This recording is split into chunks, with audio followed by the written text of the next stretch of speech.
Yes, we see it. Okay. So here's our improbable talk number 4. We have a Meghan Beitiks from the United States and Caroline Scheibel. Scheibel? Oh, yes, you did it so good. From Denmark. Well, Caroline Bergström Scheibel. Yes. Here's her bio. I am a trained building designer and work as a self-taught illustrator and 3D graphic artist. I work with both graphic design for digital and analog media. The intention for me is to explore the interplay between old drawing techniques, graphic work, and new digital tools. I explore both the visual potentials of the techniques as well as the possibilities of developing new approaches to the design process, where the digital programs are made active in the physical world via art print, limited edition. So my expression is most often mixed media, where photos, drawings, illustrations, power tech figures are processed digitally. I'm also dyslexic. Now that I do not spell very well, it is my drawing that has become my favorite creative expression. I love to immerse myself and create small, beautiful scenes that have a unique story. The image is like a path in our time to capture the moment, to be able to stand still where everything goes fast. Well, here about her inspiration, Francis Bacon has influenced some of my artworks, especially when I was young because I experienced myself as fragmented. Today it is everything that is up to date in film, books, music, and theater. My experience in art is also influenced by my work with students as a teacher. Here's some of her works. I have always thought that making illustrations was about working your way into your own fervor and expressing what else was on your mind. That's probably how it is often. But it's not just about expressing truth. Today I'm also working to see if there is any potential in my works and waiting to be further unfolded. In my expression, I have the desire to invite the outside world within, to be in dialogue and explore what is no longer mine. We rarely write or draw as it was, but as it could have been. Here are some of the techniques.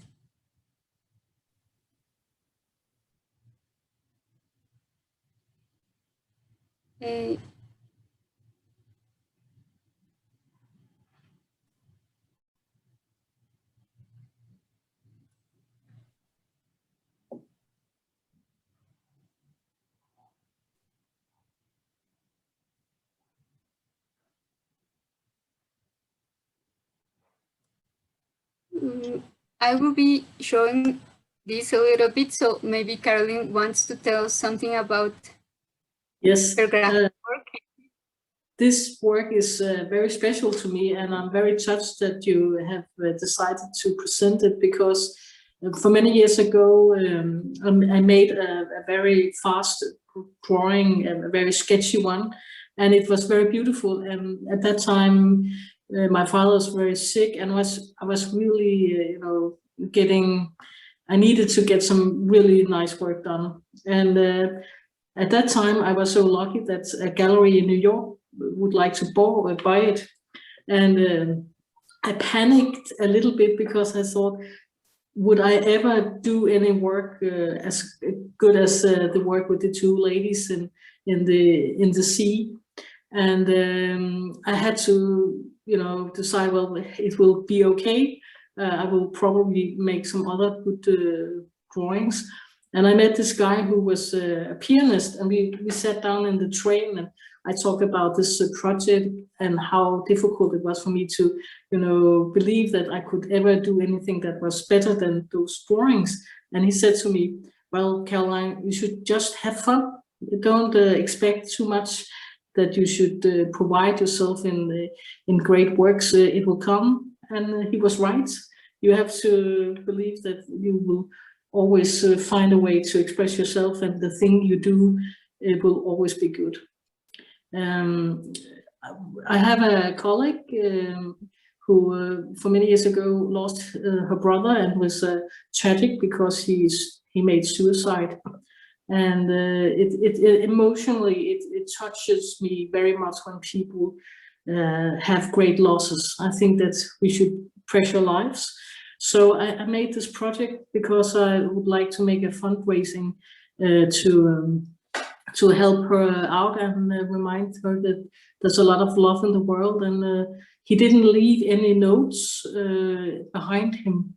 So I imagine what it would be like to make a sort of last word that he probably would have been writing. So that's also a very personal project for me.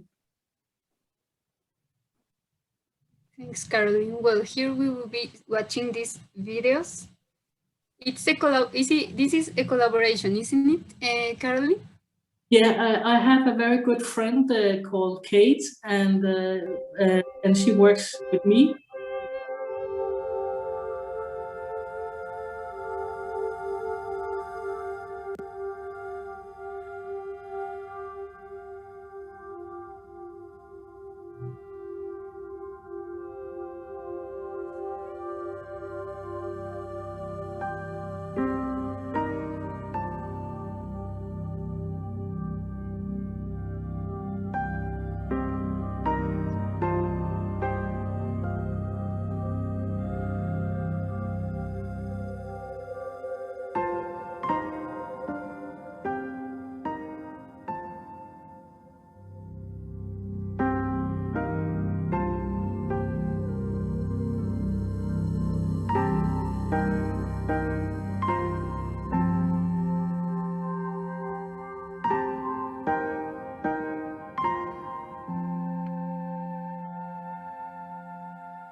Well, this project is made for we had the last couple of years.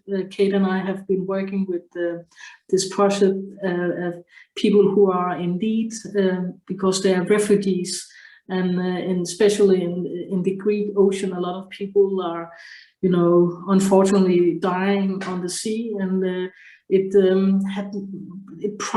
makes it very unbearable to be part of that. Nothing is been done, and for many years people have been abandoned. So we have tried to make a lot of awareness about how we could maybe change it a little bit, so there's no so many people who die at sea. And also the corona has been very difficult in all the camps. So we try to make some political statement in our work.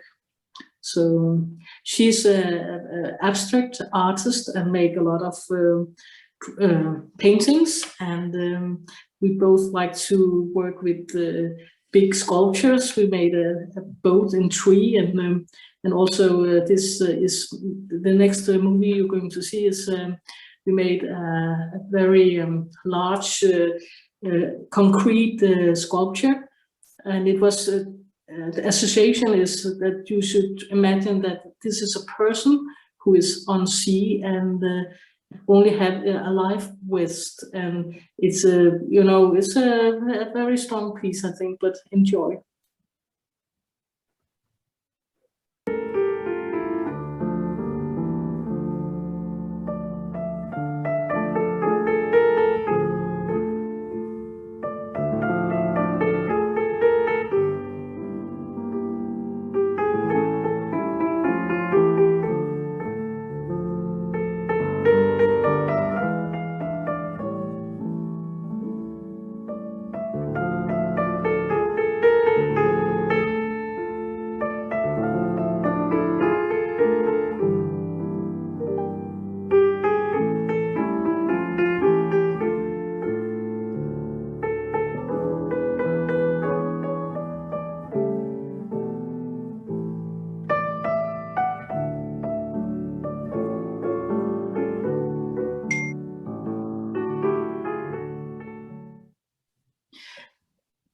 one thing that's very special with the music is it's very old. It's from the 40s. And there was a lady who was very famous for that time. And the song is about, I'm going to be the last tourist in Europe. And it was a reference to the Second World War. And we thought that it was interesting to incorporate this song in our installation because it's a reference that we would like to have the last refugee in the sea. So yeah, thank you very much. Yes, this relationship between works, between the object, the image, the memories is very, very interesting. Here, a little bit of an intimate approach to this, to all the themes that Caroline works. As you know, the world is not always black and white. Imagination disguised as my story. This is how I think about these works, which point to a historical time as well as contemporary issues in relation to race, sexuality, gender, and identity. But also the fact that I myself relate to two disabilities as I am dyslexic. I also have to relate to a body that is not the same due to an accident I have had difficulty walking. So this series of pictures is more personal than I usually throw myself into. When I hold my vernissage, my aunt also said that it was clear that the last year has been difficult for me. Creating for me is not only a processing process, but a core in getting wiser about life, laughing and reminding myself that it should probably work.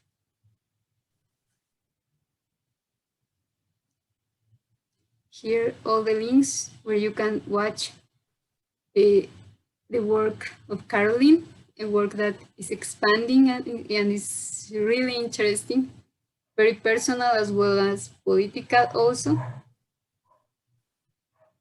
You're very kind, Monica. Thank you very much. And we thank you so much because you allowed us to be part of some of your projects here. This is a project that Caroline shared with us. This one in the right is one that I love personally. It's like a weird love letters. I love it. Yeah. It's a really funny thing because the figurative guy is actually a little piece of wood that I found in the water. And I tried to sketch it up and suddenly I saw a person, but my mind is sometimes, yeah, it goes wild sometimes. So, but I also like this piece very much. So. Yes, it's beautiful. And this is the project that Caroline shared with us. Thank you so much, Caroline. Well, now over here we were trying to mix the curiosities and the work and thoughts of both participants. So we came up with this. It's like a mix of plural perspectives, systems thinking, our world, and reality. And Meghan Moe Beitiks has a very interesting approach that she calls culture, nature, and structure. It was quite compelling. And as we can see in her work at her site and on her social media, is the work that it's very vast indeed. It has it covers lots of ideas coming from the natural, going through the personal, political, cultural. So here is some little view. Meghan Moe Beitiks works with associations and disassociations of culture, nature, structure. She analyzes perceptions of ecology through the lenses of sight, history, emotions, and her own body in order to produce work that examines relationships with the non-human. The work emerges as video, performance, installation, writing, or photography depending on what arises from her process of research and improvisation. She received her BA in Theater Arts from the University of California, Santa Cruz, where she studied playwriting, acting, movement, and scenic design. She has an MFA in Performance Art from the School of the Art Institute of Chicago, where she studied bioart, social practice, environmental chemistry, and performance methodologies. She has presented work in California, Chicago, Brooklyn, Wales, London, Latvia, Australia, and Russia. She has been a Fulbright Student Fellow in the Theatre to Latvia, a MacDowell Colony Fellow, an Oxbow Leroy Neyman Fellow, a Bemis Artist in Residence, and the School of the Art Institute of Chicago's recipient for the Edes Foundation Prize for Emerging Artists. Well, here are very few selections of a huge work. So, Meghan, could you tell us something about these particular works, Systems of Pain, Networks of Resilience?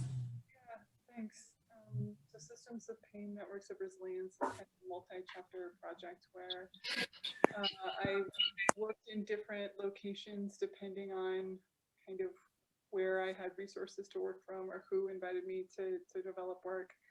And at every location I worked from, I interviewed people locally about processes of recovery. So, and I was trying to look for phrases that spoke to ideas of recovery across species, disciplines, and personal narratives. So I would talk to an ecological restorationist, an animal behavior specialist, someone who had come out of an abusive relationship, and someone who was recovering from a back injury, as well as like a carpenter or kind of whoever I could invite into the project. And then in the process of making the work, I would isolate clips from these interviews and use those clips as a basis to structure videos, live performances, and installations. So this photo on the left is a photo of a kind of culminating exhibition of all the different works that was at Waubonsie Community College in the Arrowhead Gallery in the Dixon Center. And it had just kind of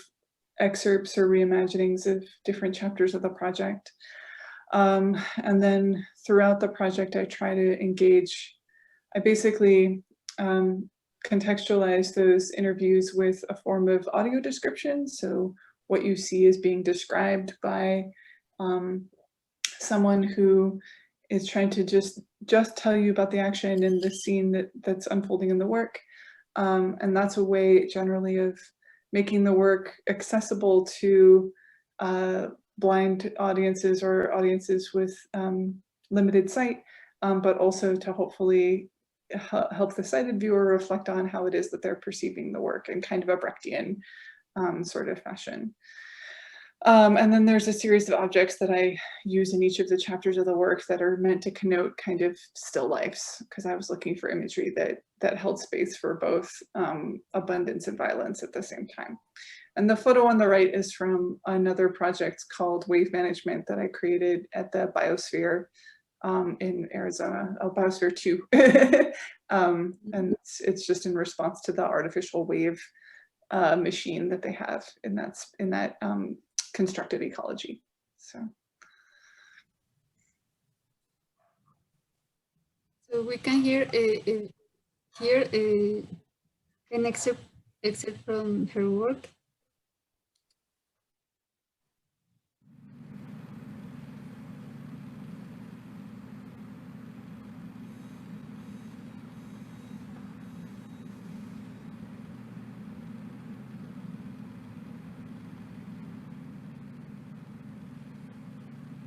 There is a picture on this wall. We are sitting in Crescent Moon. You are sitting in a green chair. You have coffee next to you. We were just talking about this.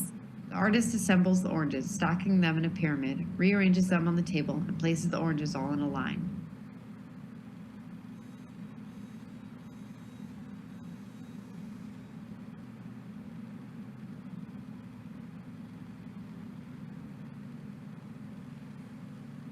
I just had this very momentary flash of... The person pulls everything off half the table, then uses the large knife to cut directly into the wooden table and divide it into two semicircles. experiencing the world as it really is.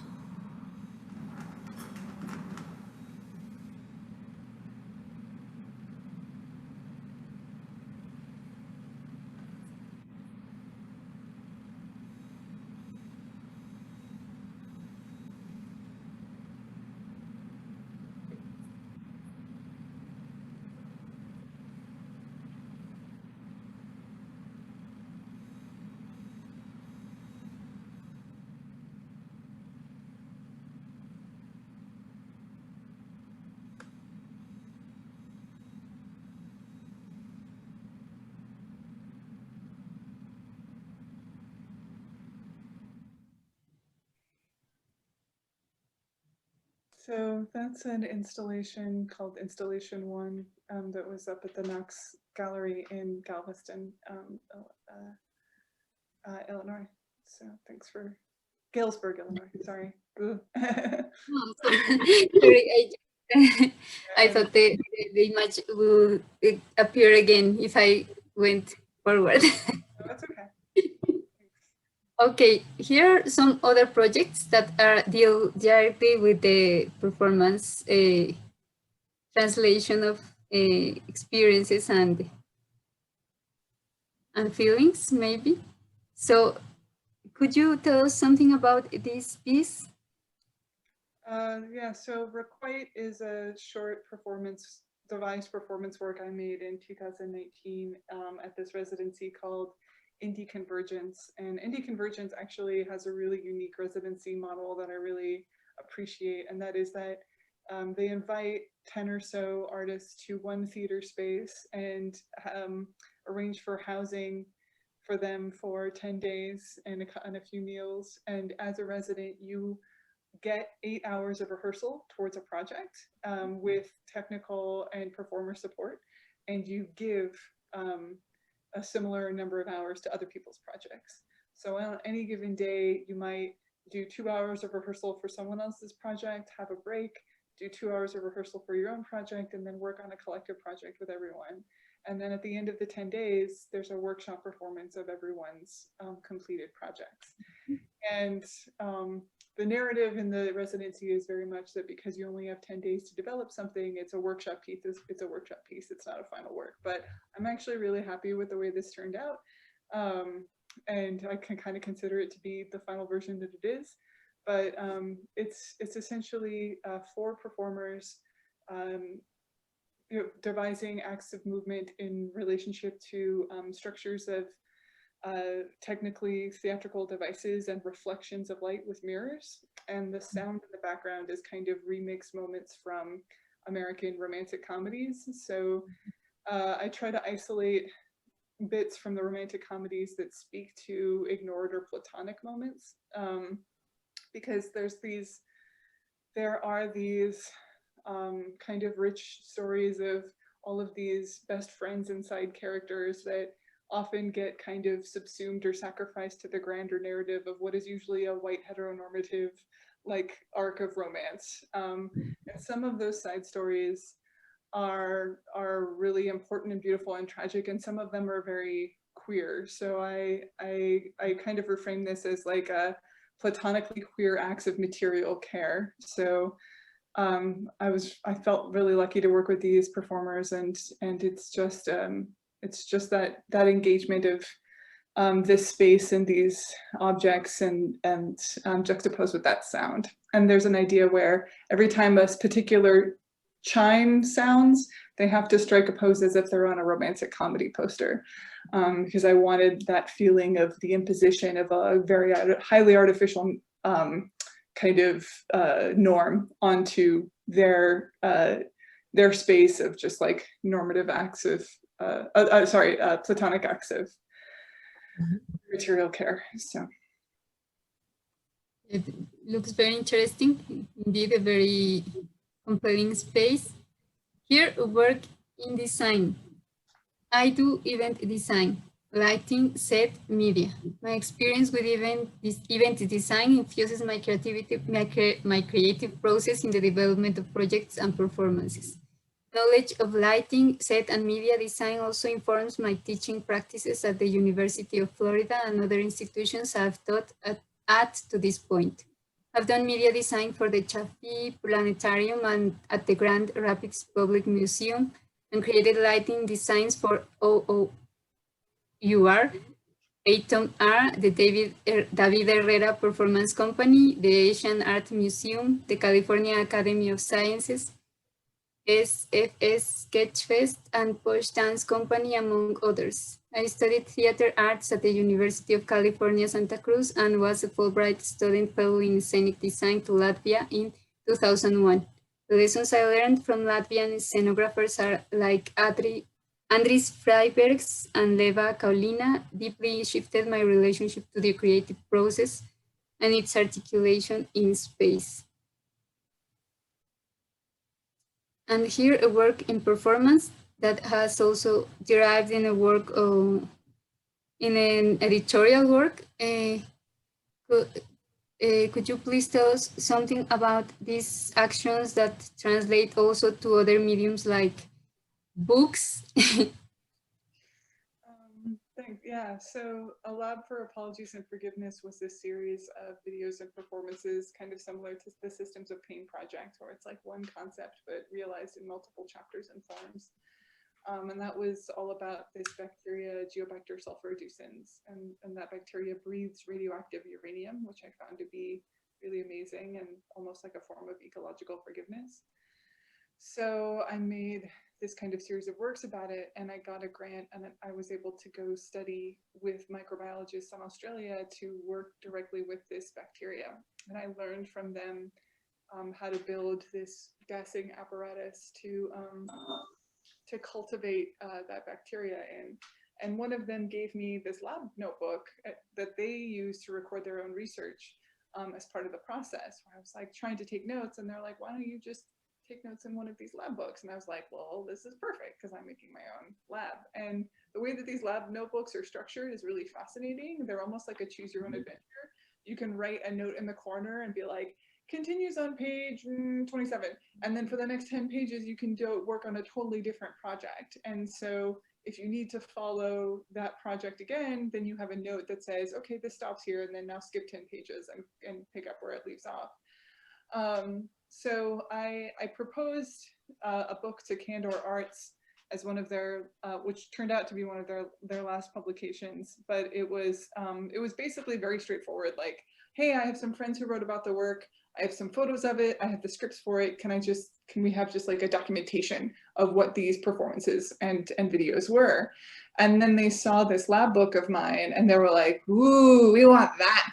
And so I gave them a scan of like, large chunks of the lab book, and they ended up they wanted to put more than actually ended up going in the book into the book, because they wanted all of the notes of me having existential crises and like 10 projects after this project was done, like all of those pages. And I was like, okay, wait, let's focus a little bit.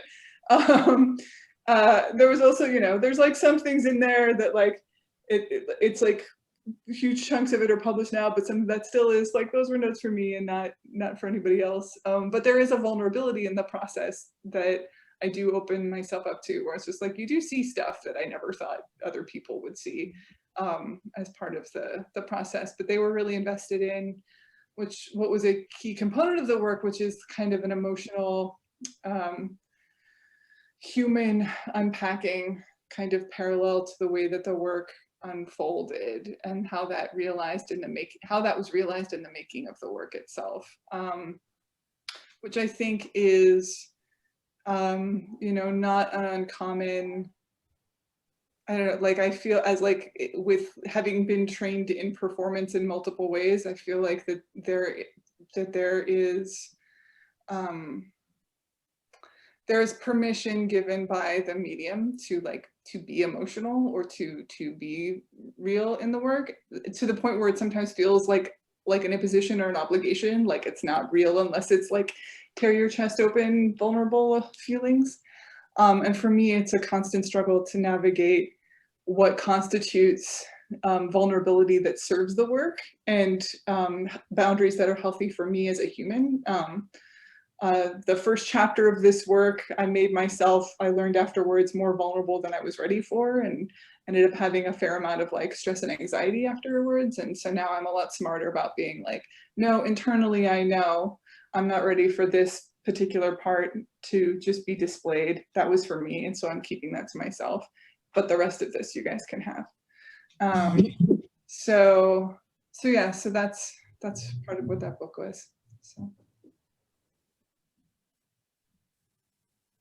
Here and the pictures from the book, A Lab for Apologies and Forgiveness. I find quite interesting the title. It's very compelling just as a title, and the relationship you establish between the other organic forms and ways of living apart from us, but at the same time like share that system creation?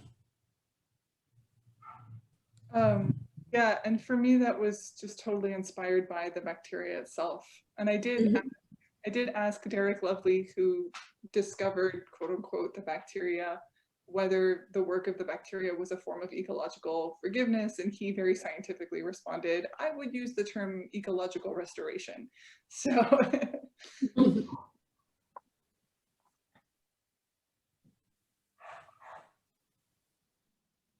Here part of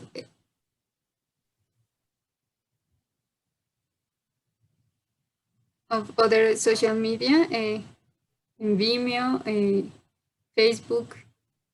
This is an interesting statement. Ultimately, I see my work as a series of exchanges of meaning, reflection on relationships, an acknowledgement both of connection and the impossibility of true understanding.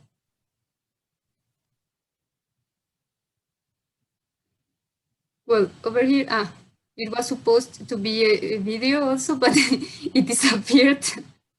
So,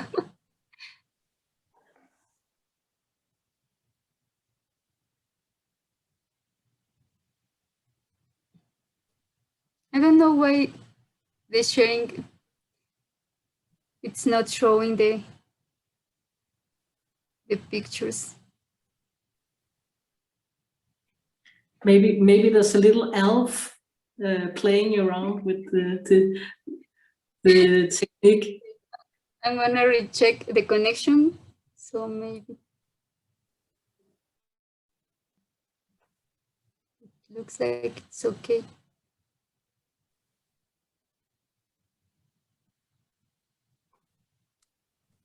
yeah, it's okay. I think there's. It was a beautiful picture. I don't know what happened to it. Okay. Well, I'll show you the picture after the meeting.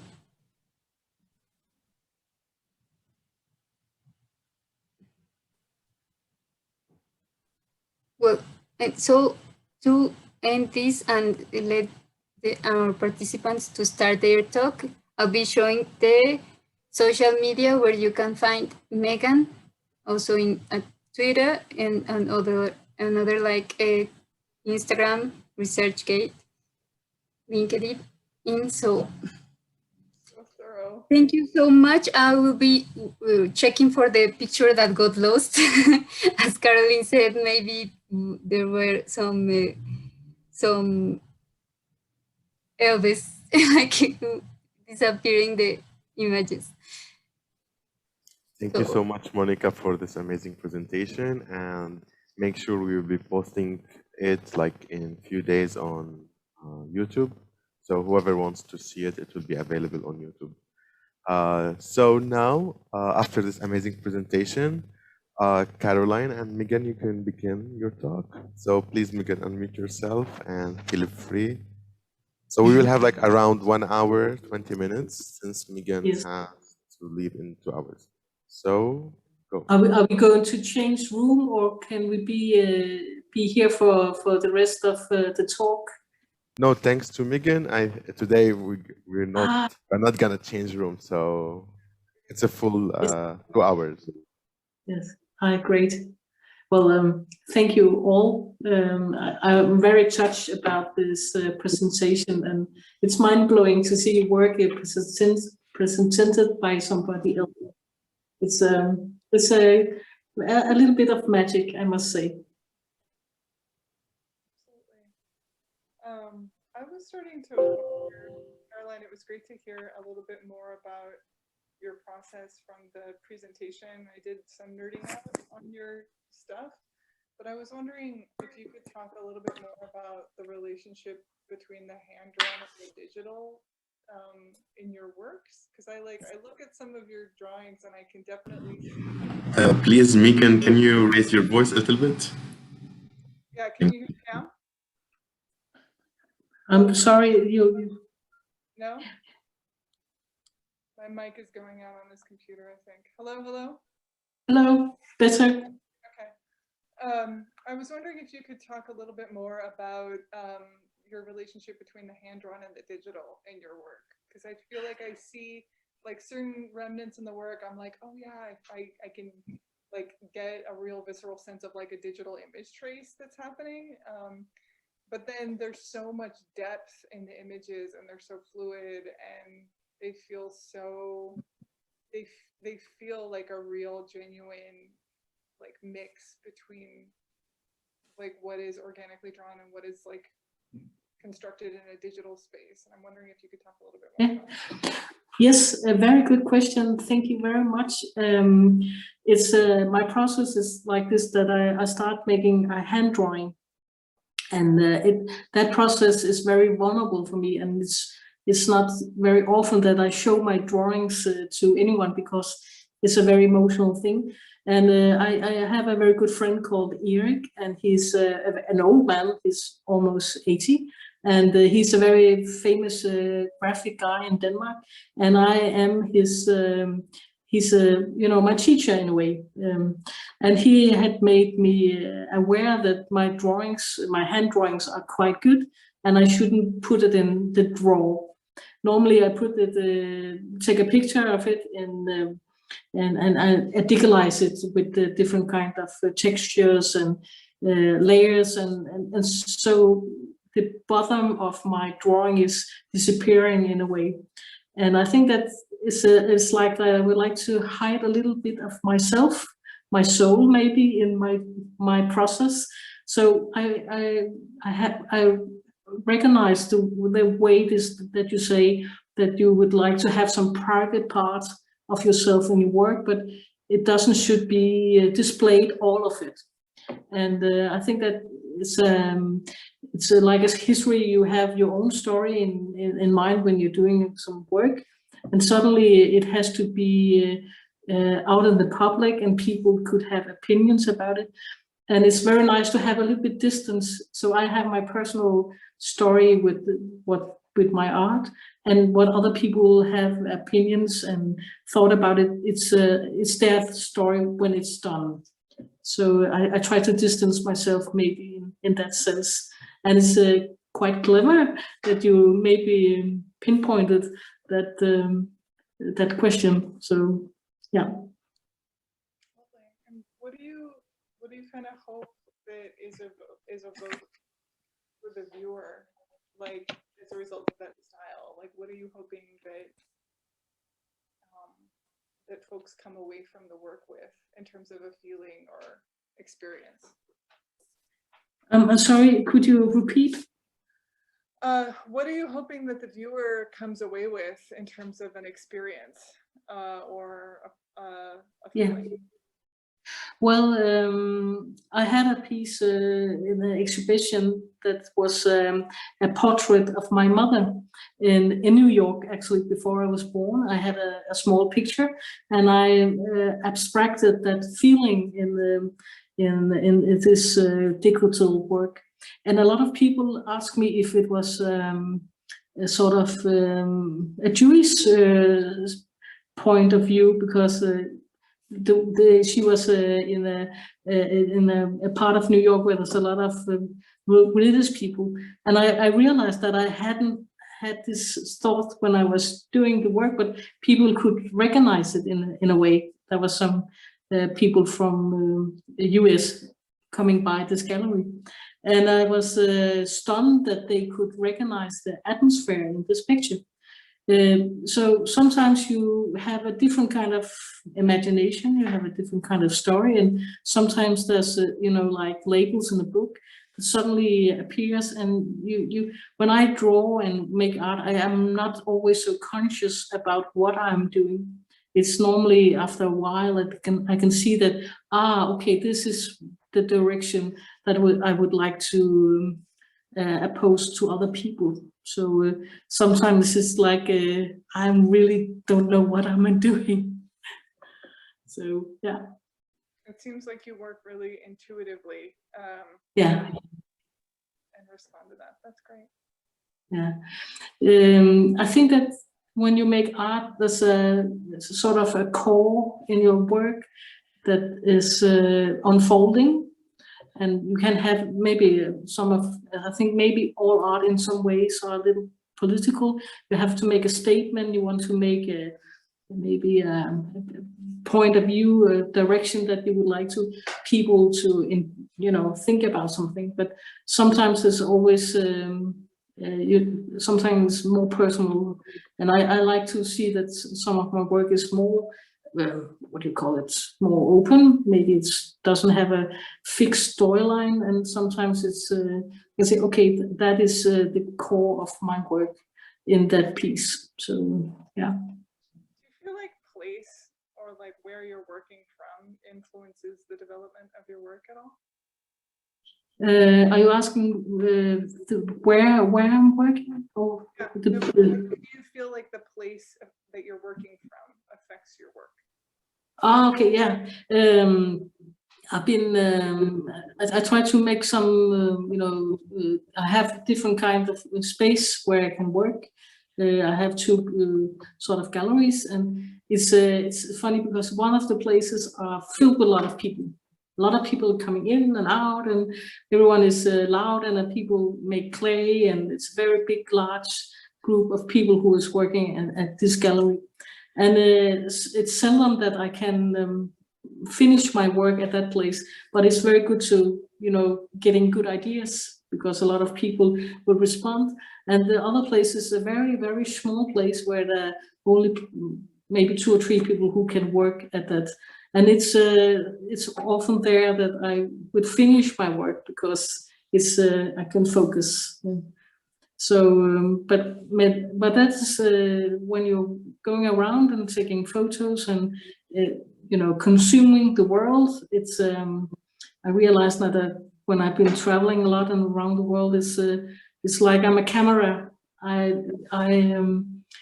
have a lot of emotion that I process, and suddenly many years later, I would say, okay, this memory is coming back to me, and then I have to work with it emotionally in a way that the drawing is coming alive in that sense. How do you feel like your status is I'm going to make a presumption that you're an EU citizen, I don't know if that's correct.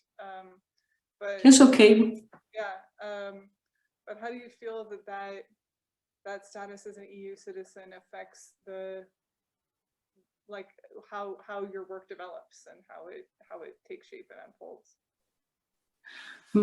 How it unfolds, yeah, that's a quite good questions. It makes me think a little.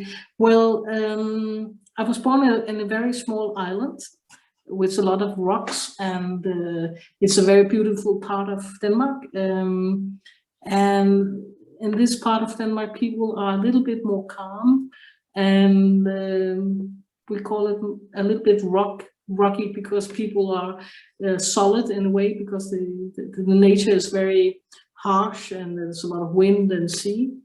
And I think that sometimes when I look at my work, you can have a little dense of this environment. So I think that where you're born, probably with taken like a DNA or a fingerprint on your work. Maybe it's true for me, but I'm not sure it's true for everyone. How about you? I was very impressed about the resilience of your work. You have a way of making, what do you call him, Walter Whitman, the poet. Do you know him? The Leaf of Grass, I think it's called. It's a. Yeah, I don't reference him directly, but I can definitely see the associations for sure. Yeah. He's such a American bastion of naturalism, and I do call him a naturalist in a chapter of the work for sure. Yeah. Oh, okay. Yeah, I think it's because he reminds me of, it's called a leaf of grass, and I think that because you have a lot of symbols in your work, for example, the light, the orange, and you make a lot of interesting point of view that as a viewer you have to think about how to transmit pain. For example, is it a strengthful thing? Could you talk tell a little about your symbols in your films or videos? Or I have like a complicated relationship with the idea of symbols in that I feel like I know that I see symbols as something that like really consistently the human perception imposes upon a non-conventional object basically, where like I use the pieces of what could be part of a still life in the Systems of Pain project. And those objects in still lifes have a very rich history of being symbols for certain things. Like in still lifes historically, you know, the presence of one object would mean something about everything else of the time that it was depicted, or it would say something about someone who commissioned the painting or the painter themselves. If they were arranged a specific way, if they were certain, you know, heights or colors, or like all of that was like rich in symbology. And the way that I bring those objects into the work, I really just want those. I'm not necessarily making, for instance, like a tangerine a symbolic object in the work, but I want the viewer to connote it with that history and that arc and that dialogue. And to bring forward any like visual or emotional associations they have with that work.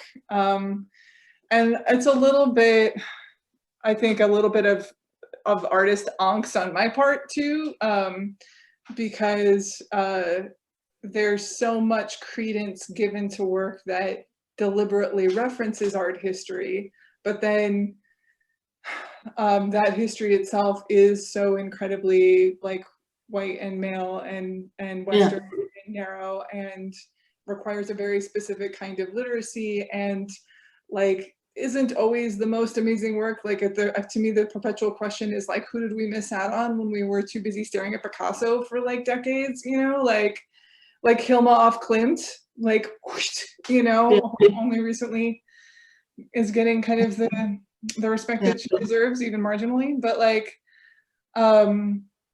so part of the work is me placing my own queer body in the context of that stuff, just to be like, hey, you know, this belongs here. But I think on an ecological kind of place-based way, it was like those group of objects I would ship to different locations like ahead of me. So once I knew the next place that I was going, then the objects would like ship ahead and meet me there. And then I deliberately chose these like tangerine type things because I could find them pretty consistently in supermarkets and different places, which is like completely divorced from place. Actually, it's part of this mass market capitalist like industrial food farming distribution system that ensures that I can find tangerines in Santa Fe and in Illinois and in upstate New York. And even though those are like completely across the country from one another. But at the same time, the folks that I talked to were very much attached to the different places that I was working from. And so the hope was to kind of draw from a site-specific experiential knowledge or wisdom, and then use that to create a work that would hopefully speak to multiple sites and experiences. But I learned a lot in the making of the work about my own kind of limits, and even taking on that process, especially as like, you know, a white American or whatnot, that even the aspirations towards universality are themselves like rooted in a kind of white supremacy, or it's just like, oh yeah, I as this person can create a universal kind of work or experience. It's just like, you know, and there's aspects of that were part of my upbringing and training, and that I hadn't like maybe deeply questioned, you know, like I had a level of cognitive dissonance around, where it's just like, oh yeah, I can accept these intricacies and then also blah, blah, blah. But my work itself is still aspirational in the like effort, like the phrase that Monica drew out, the like a reflection on relationships, like a note on connection with the reality that true understanding is not a possibility or not possible. And I feel that really keenly to be true, that like I initially was thinking of it in terms of like connection to the non-human, where it's like, I'm never going to know what it's like to be a table, for instance. And no amount of anthropomorphism is going to create something that is like true to that table's experience. But there is something generative in the act of reaching out and attempting. And I feel like the sticky widget in this logic right here is like, what I don't want to say is a human is the same as a table, right? Because they're very different things. And I don't want to subject humans and tables to the same systems, or like, you know, but at the same time, in the same way that I think that it's generative to reach out to a table, I think it's generative to reach out to another human, even if there's just absolutely no way I'm going to fully understand that other person's experience. And I think that when I started the project, I was operating under the pretense that somehow I could, that somehow like I could gain something akin to like maybe not a full and complete understanding of like human, you know, a universal human idea of recovery, but that I felt like I could articulate something generative, useful, and close. And at the end of the project, I was like that's not happening, you know? And so it became much more about, well, what's generative in the failure? You know, what's useful in my own human falling on my face in attempting this kind of articulation of a cross-species, transdisciplinary, universal human process of recovery. Like, blah, like that's okay. So that's not going to be a thing. So what else did I learn? And yeah, and I think that there's a lot of people right now who come to this place, and like talking of books, like the Systems of Pain project is also going to be a book. Routledge has a manuscript, and they're going to get back to me and tell me whether it's moving, like what its status is at some point, but we'll see what happens with that process. They're like, they go from like Candor, where we're like having conversations about feelings on the phone, to like Routledge, where I'm like, I gave them the book and it's like, hello, I don't know what's going on. But what I really think is amazing is the scene where you're talking, or almost talking to the goat. It's you know, it reminds me, the whole setup is very interesting, because it's like being you know, Napoleon Farm on call him the one who wrote 1984. It's an absurd setup, and still you can feel the pain, and you're very good at expression. Also, when you are dragging the table out in the wood, and I think that you have some small statement that is very strong in that piece, and also in a way very humoristic, and funny, but still also very touching. Do you think that there's a sort of connection with the title? Because I've been searching around some of your work, and you made some very strong titles to your work. Can you explain a little bit if there's some, is it important for you with the titles? Because it seems like you make a lot of efforts to precise your titles in your work. I do, and I think part is to the reason is that I hate making titles. So I'm just like, this has to have a name. And so for Lab for Apologies and Forgiveness, I actually thought initially it was a terrible title, because for me it was just a description of the work. I'm like, yeah, this is just like a lab for apologies and forgiveness is what this is right now. And it seems to have been okay. And for the Systems of Pain, I joke like all the time, but it came initially from this very like white hippie experience of like sitting in a meditation retreat and overcoming an experience of pain and thinking about how pain and resilience were interconnected. And there's ways in which, like, you know, the more I talk about it, the more I'm like, oh yeah, like there's a way in which the flip side of that coin, like pain and resilience, there's a way in which a lot of marginalized people globally know this connection inherently. They know this like experientially and bodily.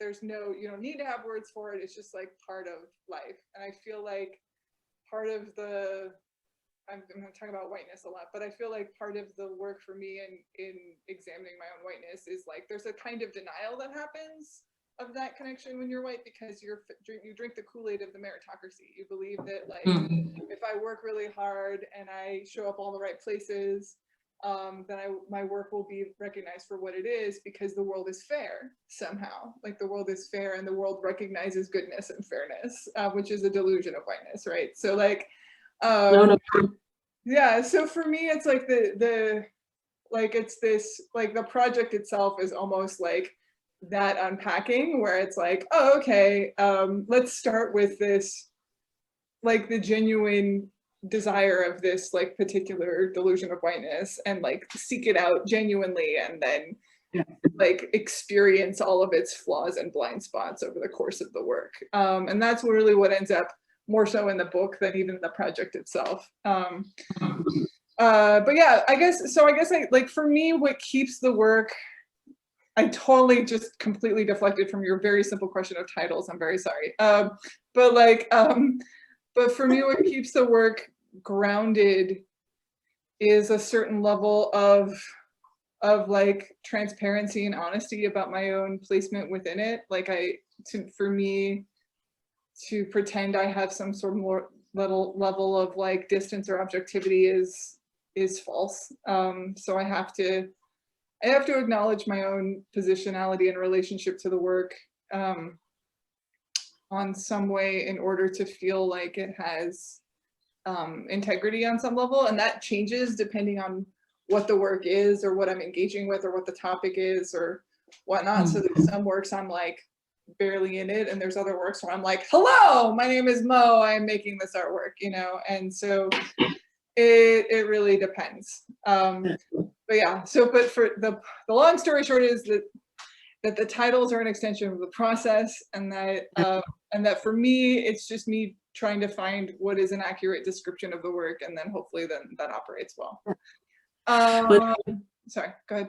Well, it makes me think a little bit. In Denmark, we had a lot of discussion. If you are a Black person, could you describe the whiteness in your work? And could I, as a woman, try to express some male point of view? And it's an interesting discussion, but it's also, I think it reminds me that if we all have our category and we only make art that's in this box, sometimes we lose a little bit our emotions and empathy, because I'm not Black. And for example, if I have kissed a girl, would it make me less straight? Or all those questions that people have, I think that's sometimes makes an illusion and a distraction. So I think that's important that we, try to talk about emotions and how our work would, be recognized in other people. And suddenly it's very important that if you're a Black person, you make Black art, but isn't it just art? Or if I'm a woman, I make art, but is it woman's art?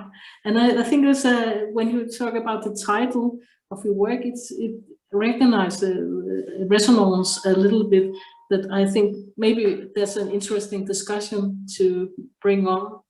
How about this? So I think that this is a really difficult question, but especially within like white Western cultures, where like when the impulse to say, oh, it's not Black art or it's not white art is like is a grasping towards a universality that we're used to having claim to, right? Like we're used to being able to say like, this is art or this is humanity, and so we get to define what's universal, and so it doesn't have, those identities don't matter, blah, blah, blah. And I think part of the experience of oppression and marginalization, which I have like this much knowledge of for being a woman or queer, and queer, you know, all those things, is that like the world doesn't let you forget your identity. Like the world is constantly reminding you, like, hey, you are this thing, and so you're actually viewed within this lens, and that for some it's an important part of like that claiming one's own identity and experiential knowledge that results from that identity is super important. And I know artists of color who are very much like, I don't want my work to be defined by my Blackness or my identity, and other artists who are like, that is absolutely central to everything that I do, and you know, don't you ever forget it.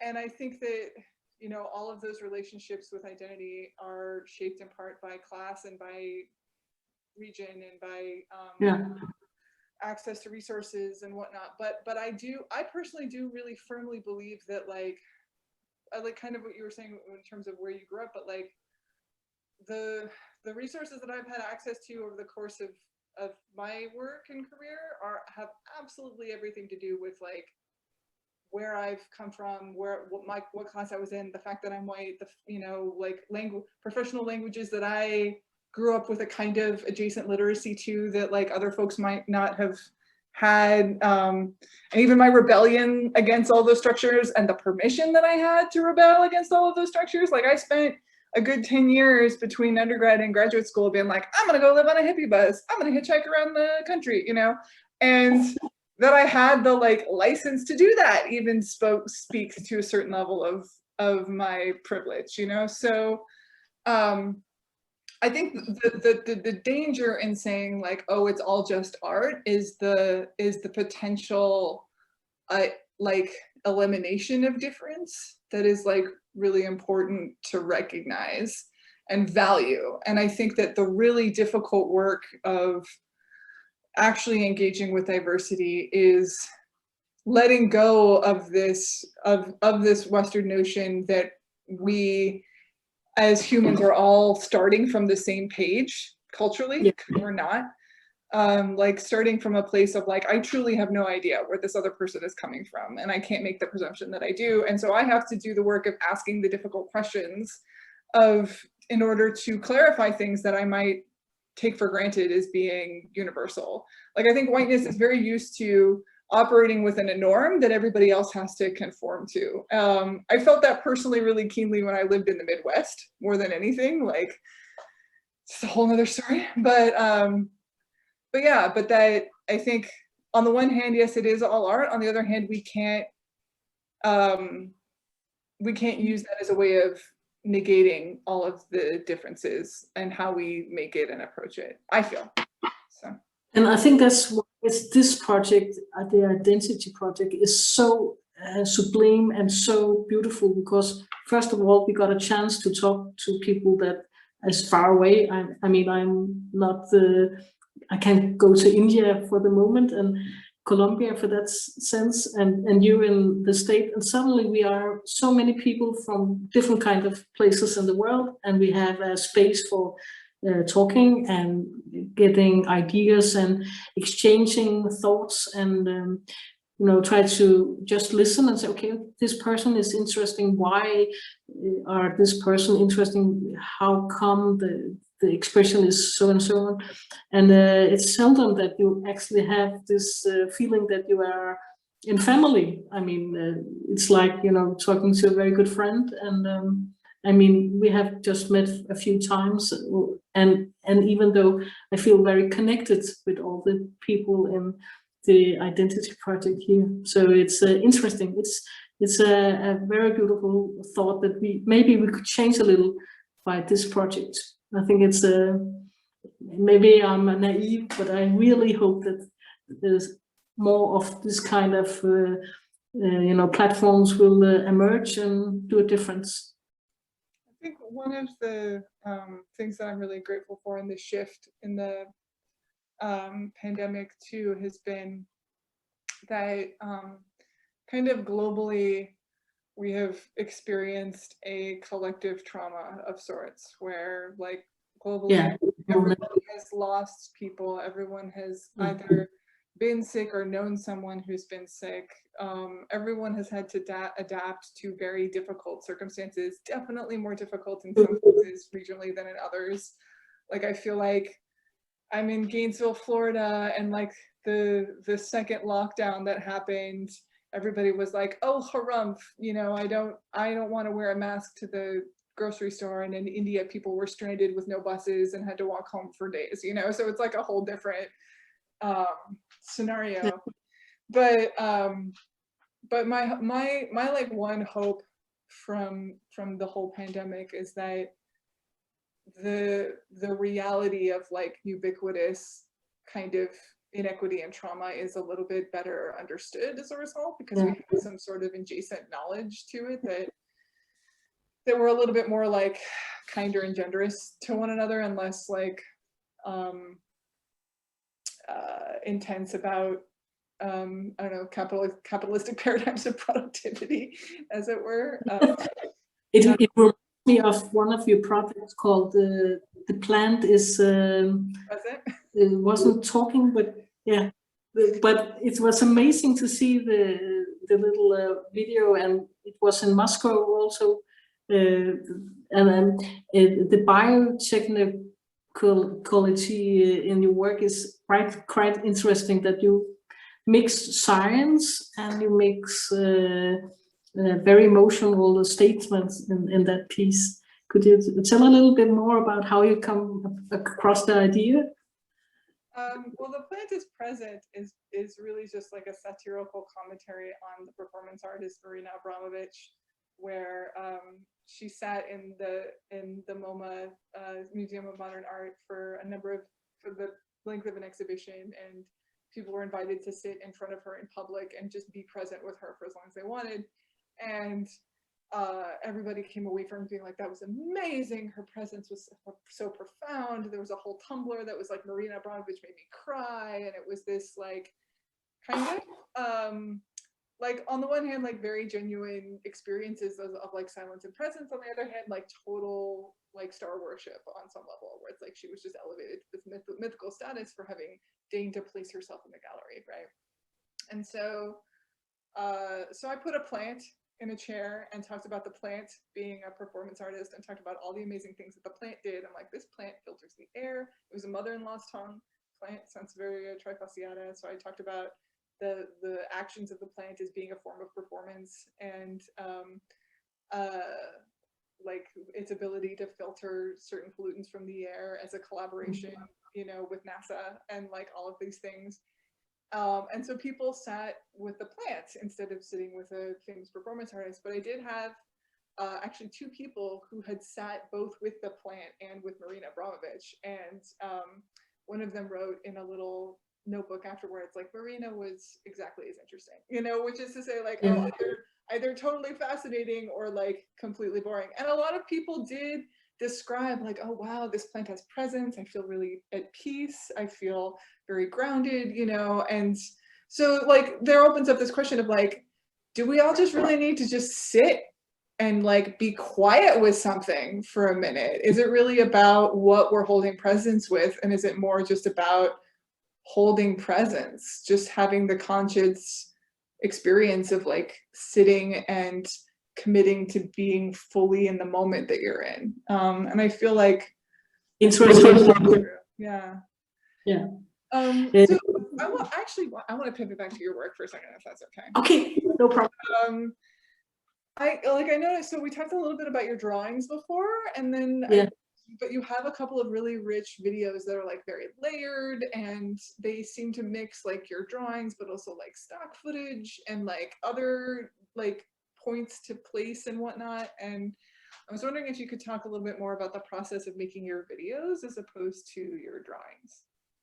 Well, it's I think that the video or the media is interesting because you have to be more clear about the storyline. What are your points of view, in fact? So it's a little more difficult process. Normally, when I was a teacher in 3D graphic, I made a lot of hand drawings and make a storyline, but I skip that kind of process when I do my videos because it's more intuitive. I have a lot of drawings and then I, try to find sort of emotional statement in myself. For example, if I feel very sad or something, and I find some music, and then it's like I take all my drawings and just put them in, and then I'm rendering them. So it would be a mixture with old newspapers and a little bit more like in music videos. And I like the expression that I don't know where I'm going with the storyline, and suddenly sometimes it works and sometimes I think, okay, this is not working, but still it's a done work anyway. But it's an interesting process because it has to be a little bit more strict than when I normally draw. So it's a great challenge in many ways to make a little film. Yeah, but it is amplifying some of my drawings, and I like that idea that I could have sort of a little bit louder voice when I make these films. So yeah. It also seems like there's a level in some of them to where like your individual strokes are animated. Like it feels like that like the textures are animated, and it's less about like making a thing move or making a figure move, and it seems more about like animating the surface of the drawing itself, like making the textures come alive. Can you talk? Yeah, that's true. So yeah. It's a very good observation. It's true. Yeah. You're like, yep. Cool. Well, can you talk a little bit more about your relationship to time in the context of those drawings or those videos? Like, well, it's I think that's you can't change the past in a way, and when I draw, it's like I'm drawn to try to be present. But when I look at my work, it's like that. Some of the things that happened in the past is not disturbing, but they emerge in the surface. And it's sometimes I imagine how it would be in the future. So it's like I would really like to be present, and I think it's very when you're in flow and you're working and you forget time and space, and when you finish you can see that some resemblance from the past and sometimes some dreaming about the future. So it's like being in a time machine maybe. So not going back to the future anyway, but it's interesting. Like when you see a photo, it's when I look at myself as a teenager, I can still see a glimpse of myself in my present, and I can imagine myself when I look at my parents' photos, how I will become as maybe as 80. And it's an interesting time. It's fluent, and it's a very like a rubber band. You don't know really where you are in timeline, but maybe this is not the real time. We don't know, but we believe anyway. Awesome. You have really good questions, I must say. Yeah, likewise. So you mentioned like pretty explicitly in your bio that you are dyslexic, and there's a couple of works that you kind of jumble words up and use letters as a like compositional piece. And I'm wondering if there's a relationship between those two things, and if so, if you could talk a little bit about it. Yeah, I actually, when I'm working, a lot of people say that I also at my present work that I am one of the person that always are writing a lot, and I think it's because I think it's very difficult when you something that you have to struggle with. It's like there's a lot of words that's mumbling in my head, but it's easier for me to draw. And when I was a child, I said, well, I can't spell it. Maybe I can draw it. And that, I think that gave me a lot of confidence, because I thought, well, actually, I'm quite good at drawing. I can't spell, but who cares? And it was maybe a little bit liberating for me in that sense. And when I put letters in my work, it reminds me that maybe I'm not so good a speller, but I actually am very good at expressing myself in some sense, and that gives me a sort of a thumbs up. Yes, you're doing quite good anyway. So yeah. Very cool. Excellent. Yeah, I really love how you consider the surface of not only the letters, but all the other kind of figures that you articulate. And I don't know, the textures of your work are just really fascinating. For sure. Thank you very much. Maybe we should do a piece together. Let's talk. You make some performance arts, and I make some texture layer in that sense. That could be very funny, I think. So Awesome. yeah. So you mentioned before that you traveled a lot. I was wondering if you could talk a little bit about how you've traveled and how that has impacted your process, if at all.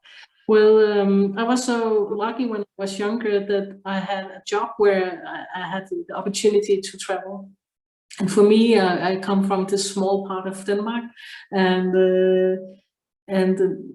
in that sense, it's like hillbilly country in Denmark, where I come from. There's a lot of poor people, and people are not so educated. So when you say you come from Bornholm, people will think, haha, local. So for me, it was a very interesting way of opening up the world and recognizing that every part of the world I've been, I recognize that people are more similar than different. And sometimes it's a structure with the social norms, or if you are more educated or less educated, but normally I have always met so many nice people around the world. And I thought about it the last night when I think about this project, because when we see something in the telly, news about Corona, it has a distance, because it's not normal people who are talking. And that sense I really like when I was out traveling, or in this media where we have to meet here, that you are hearing the voice of other people, people that you will just meet for one time, maybe good friends. I met some very good friends maybe for 45 years ago. I was very young. And they are still my friends because we met on this island in Greece or whatever. And it's interesting to have, a personal connection to this country that you have been visiting. And that is something that you can't develop by, being at home in such sense. And all the rich experience is something that I think I will take with me all my life, because it's a personal connection. One of the things that I find to be like a point of perpetual challenge, like when I'm traveling, is that I feel like that there are different ways that different cultures address and resolve conflicts, as it were. I don't know that a lot of my training in the US is very much centered around like a family therapy model, or like a kind of idea of a neutral mediator observer model, and I feel like that has a lot of generative use. But that some of the models presume an investment in a kind of objectivity or neutrality, which doesn't always exist. It assumes a safe space for everybody, which isn't necessarily true for everybody who's at the table. Like, people have different precarities and vulnerabilities relative to whatever dialogues are at play. Like, oppression isn't always discussed, and I learn more about like different organizations as I move on. But and I think that there's some really great research being done on that in a number of different organizations. But I'm curious as to, because like, and I keep being like, and on the one hand, on the other hand, blah, blah, blah, but like, like yes, we're all human, but you know, how do you navigate points of difficulty in those human dynamics when you're indifferent? I think that in this time we are living, we have a great opportunity that maybe we haven't experienced in our whole history of humankind. For example, 30 years ago, I sat in a movie theater, and they showed a commercial about two guys. They were gay, they were kissing, and they were reading a newspaper. So it was a commercial for this newspaper. And in that sense, where these two guys kissed, all the people in the theater, they left in protest because they couldn't cope with this fact that two guys could kiss. And I was the only one sitting in the theater and was thinking, why are they leaving? I said, okay, two guys kiss, no problem. And but today, no one would, raise an eyeball if you see a commercial or anything. So in that sense, we have changed so much things with democracy, how we try to include other people, how we have a language for different kinds of people. And I think that also the talk we had last time that was very including, that suddenly we have also in this little group of artists, we have suddenly something in common we can talk about, because we are sharing our emotions, our experience, and listen to a different kind of personal point of view. And I think it's recognizable when you talk about the way of, your expression, how you see yourself and how you present yourself. So for me, it's a very, I feel honored that, have a little small window to your life. So thank you for sharing. Well, I think, I think I recognize, like there's definitely ways in which, some things have improved, and then there's ways in which, like, cultures like on those fronts backslide all the time. Like in America, like trans rights are very much under attack. The Black Lives Matter movement became necessary because of violence. Yeah. Black bodies that like didn't go away just because we had a Black president once, and if anything, like there's a common narrative or experience. It's like, oh, having a president means that like now there's a whole section of the population that's really driven to create a kind of backlash to like that experience was very unsettling and threatening for them, and Yes. our capital was stormed in January by folks who were unhappy with the potential that Trump would not continue to be president and that things wouldn't continue under his particular vision, and so yeah, I don't know.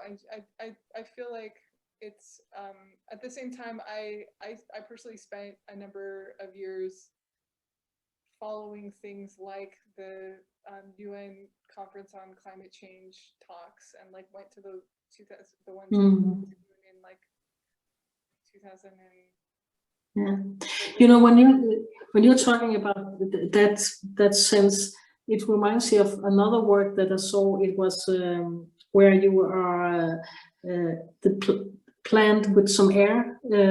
I can't remember the title now, but where you were standing in a bank area and you were very dressed up, and you have this handbag with a plant, and I think it was free air for the plant or something. But the piece is quite interesting because you talk about how other people react to your happening, and I thought it was brilliant. It was quite good because you are standing there and actually are not doing so much, but people approach you in a different way because they see you in a different way. I mean, you could have disguised yourself as many other things, but because you're very well dressed, you're looking very formal, and you're standing here with your handbag and selling air, I think, or something. And it was really good. I had kind of two different pieces of like along a similar thread then. So the free air piece, there was that one version where I had a briefcase and there was a plant spilling out of it, and it just had a luggage tag that said free air on it. And that was me just trying to highlight the labor that plants are doing for us in like giving us free air essentially. And then but then there was another version of that I called Pathos, where I was kind of the opposite in terms of presence, and I held a cardboard sign, and I sat down on a New York City corner with a cardboard sign, like someone who was panhandling, and the cardboard sign, basically, it didn't ask for money. It said, please help my plant filter toxins from the air. Take deep breaths and whatnot. And anytime anybody tried to give me money, I would give it back to them and give them a flyer about plants that cleaned the air. So I didn't accept any money for the performance. I just, or if they gave me food, I gave them a flyer. Okay. So for me, the whole point was to kind of intervene in the urban landscape with this like moment of reflection. Like the homeless are simultaneously, well, this sounds like a I don't think I would do that work now. Let's just put it that way. Like I was definitely in my like my early 20s, and like now I don't think I would be so brazen as to like position myself as like visibly homeless.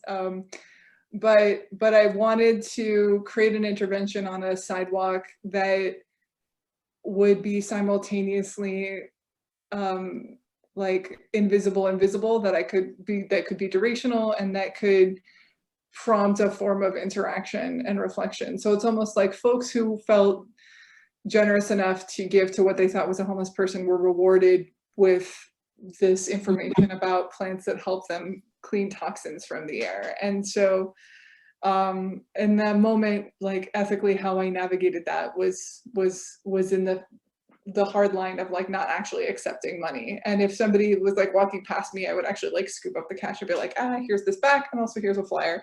And then I also had information about, I believe I had information on the bottom of the flyer about supporting folks who were homeless at the bottom. But I mean, plants do this ubiquitous labor that is invisible, you know, that is kind of all pervasive, and that we can't, it's invisible because culturally we can't always,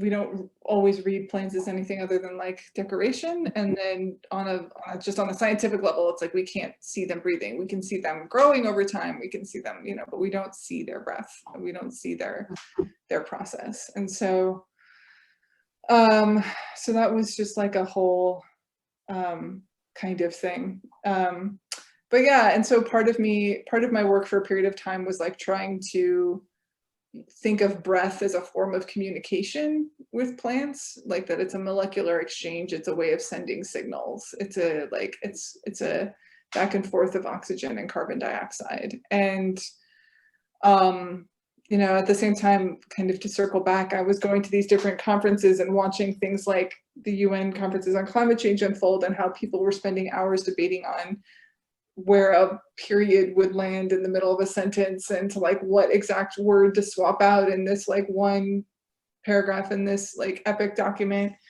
and then having those same protocols either celebrated or disregarded depending on who was in power. And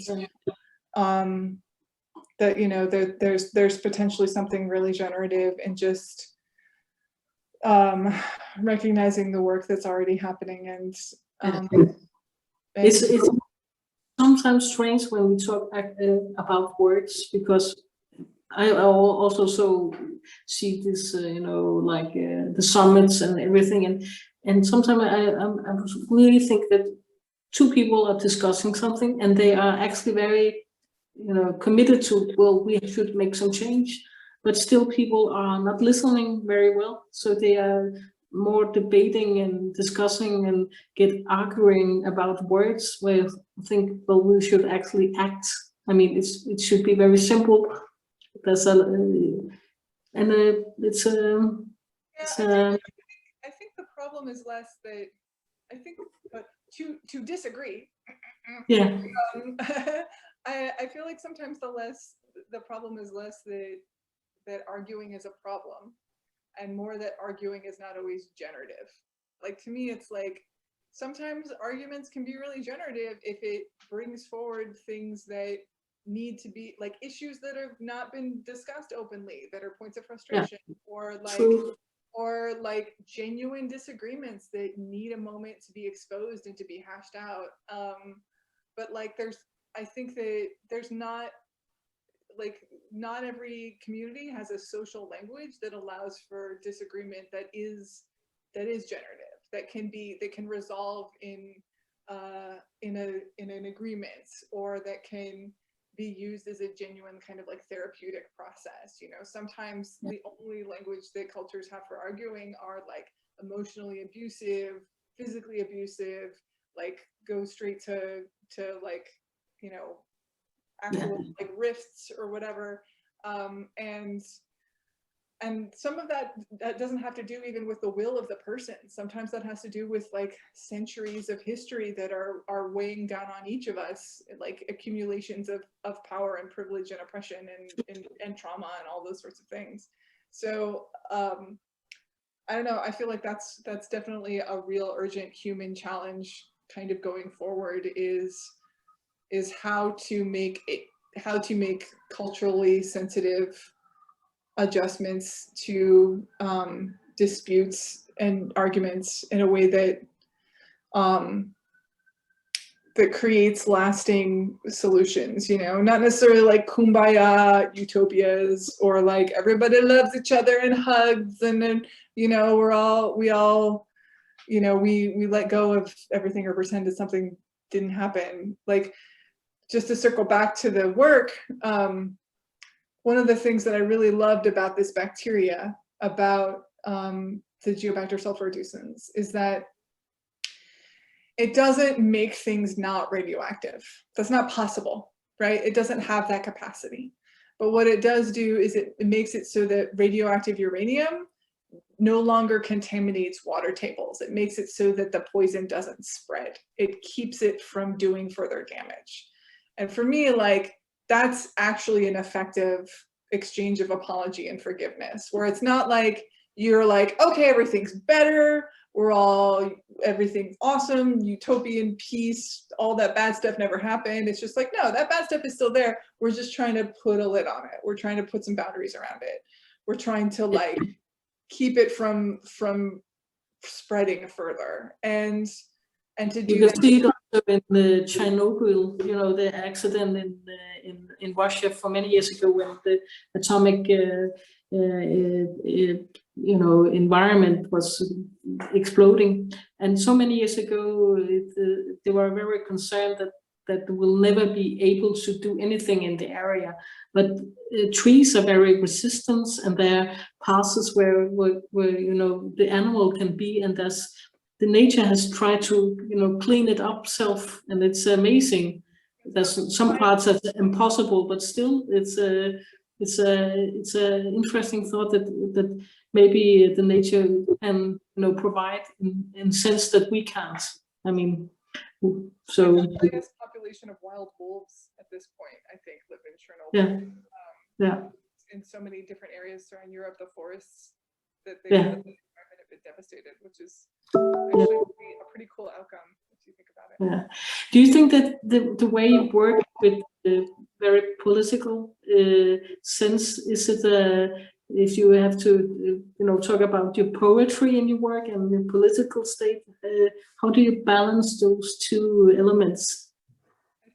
I think that how I operate, like my worldview is definitely political, and who I am is definitely political. But okay. I try for the work to speak beyond a particular moment in politics or a particular ideology, and I try to let my very specific convictions shape a work that has space for experiences or viewpoints that aren't mine, I guess, if that makes sense. Like it does. Yeah. So like I've become less and less, like, I think when I was making work in grad school, I was like super concerned that my work would be didactic. I'm like, oh, I don't want to be didactic. Like, I'm so afraid of being didactic. I don't want to tell people how to experience the work, and that seems bad and wrong. And now I'm like, fuck it. Like, I want to get didacted into, like, be didactified. Like, I don't even, you know, like, it's also, you know, part of that too is just coming into my own voice as an artist and trying to work past my own internalized depressions, because like some of that is just like, oh no, like I'm not allowed to tell people how to think or feel, and like, thank you for letting me make art, people's like, oh, I'm so happy I just get to make art. And as I get older, I'm more and more just kind of like, rah, you know, it's like It's not right, you know, so it's you know, hopefully without crossing the line into being a berating asshole, but like but just, you know, just the point of like, there are things that need to be shouted, there are like positions that need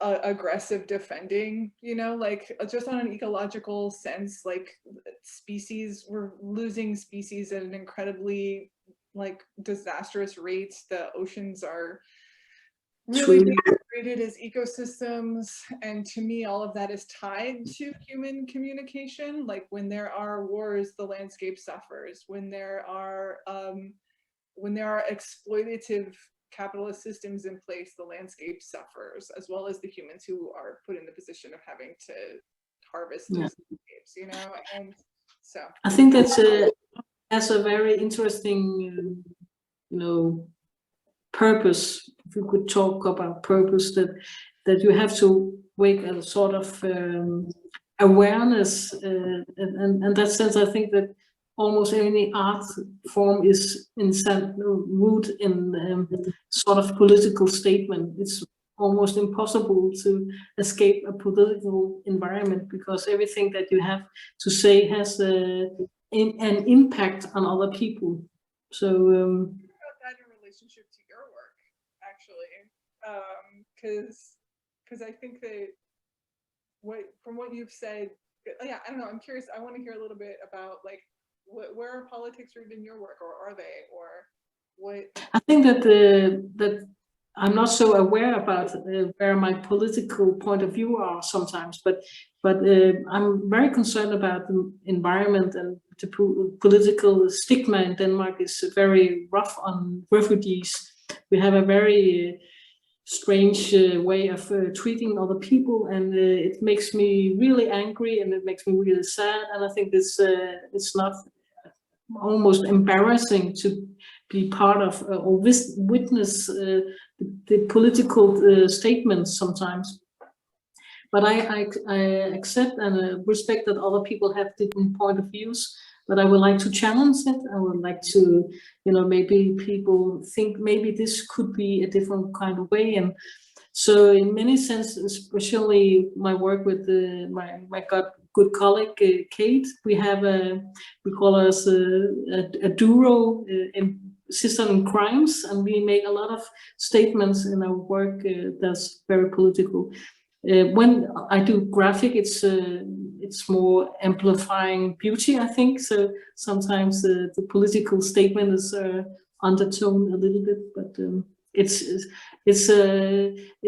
I can always find a, you know, like a red sort of a red ribbon to some stories in history in that sense. Yeah, I think it's important. I think that if it's not having a historical root, maybe it will not be so interesting to look at anyway. So, well, I still think, I mean, I think the thing that's really fascinating about your work formally is that it is so engaging just on a visual level. Like, I feel like I could stare at a lot of your images just for hours, and to know that they thank you. This like rich layer of like other connotations and explorations, I feel like only adds to the depth. So yeah, thanks for that. So guys, we reached the last part of the talk, where if anyone have a question for you. So if anyone wants to ask, please let me know, because I have 2 questions. Okay, yeah, well, let's have you on the field. Okay, so I will go first. I will start with like alphabet order. I will ask Caroline. So you said something really amazing about art to express yourself in a way or another, because you have dyslexia, so you didn't know if the language could help you. But for many other people, they forget that art is a language. It's like English, it's like Arabic, it's like any other language we use to express ourselves.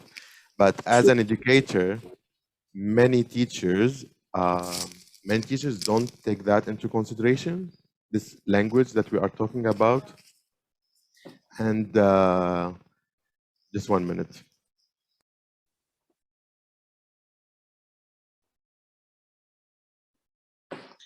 But it's true. Art is a language. It has its own tone. Yeah. Okay, so I'm back. So communication is very important in any part of our life. It's even like a relation with our parents, with our partners, in friendship, and especially like in professional.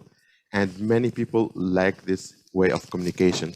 So as an educator, as also as an artist, how would you like to give other people a way how can you teach people to use art as their language to express themselves? Of course, everyone is free to do so, but how can you give them the importance of this language that many people don't know about?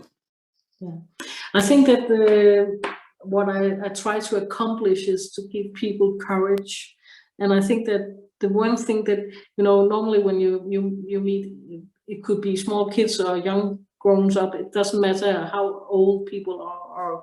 That they always say, well, I stopped drawing because I was, like slapped on the hand, or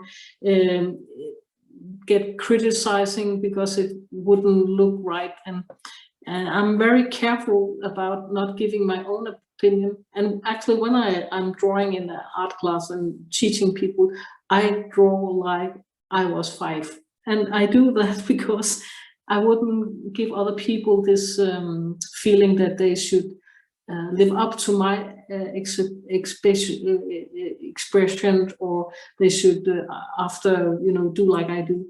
So it's try to navigate and say, well, this is you could have a really nice expression even though it's not perfect. So I think that it's a way of trying to show people respect and make them grow as person, and they should find their inner voice. I always say that I have my way of expression, but they should find the other way. It should be their expression. That's important. Yeah, also like for me, I learned that because as you can see, sometimes words like it betrays me. I don't know how to use the right words. So whenever I wanted to describe my situation, I used to grab a pencil and a sketchbook and start to sketch what's in my mind and what I want to say. Thank you so much, Carla. So my question to Megan, I think it's gonna be hard. Sorry. Can you define performance art in 3 words or in 3 movements, 3 actions? Ooh. Okay. That's a hard one. Yeah, I know. I'm so sorry. 3 words or 3 actions for someone who doesn't know what performance art is.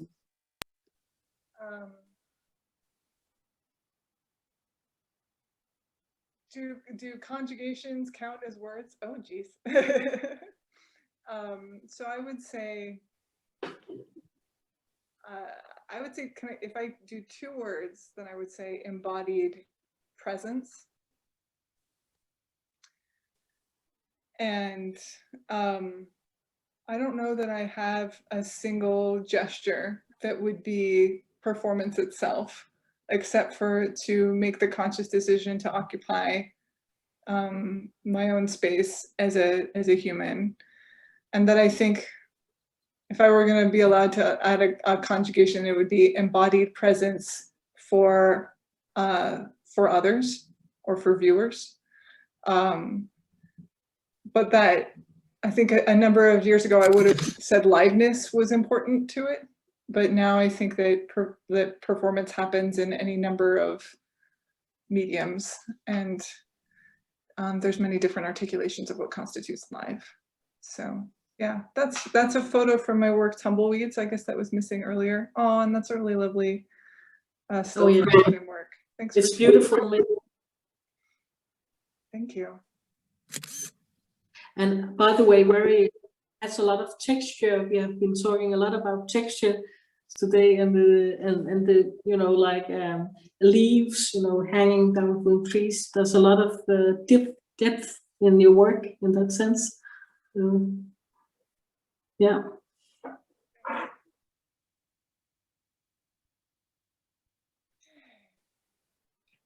It has been really great to talk to you. Same. And I enjoy all your questions. It's been an honor to be a little poem, like a dog, in a poem, swimming around in the ocean. Same. Prawn. Yeah. Yeah, and I love the impetus, and just thanks to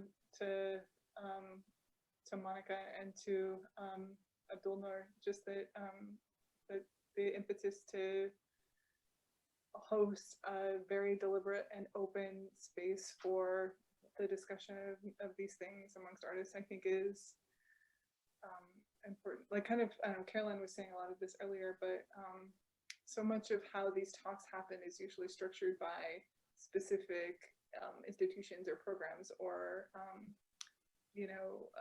organizations, and I think there's a certain kind of liberation in just throwing the gates open and being like, people just talk, and let's see what happens.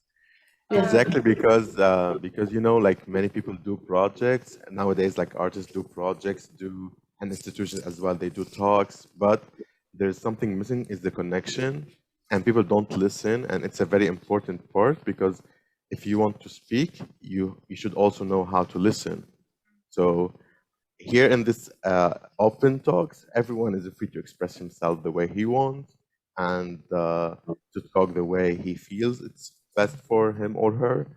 And we are really so glad to host you, both of you.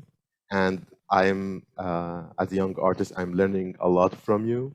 And today, for example, from Caroline, for me, I spend time doing my research before going to the work. And sometimes I just lose all my energy on research. And then I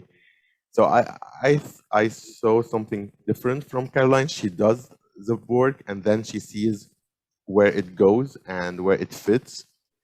And from Meghan, I learned a lot of things through her performances, and it was really enjoyable to watch it.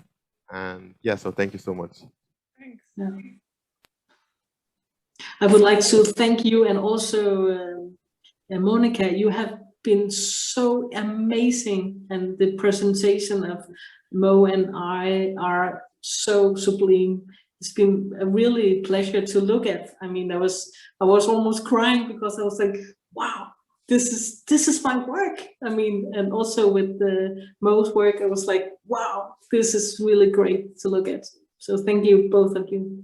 Really lovely, a lot of labor and very considerate. I know it's a lot of work to put all of those together and to compile all of it, and it was just so cohesively done. So yes, thank you very much.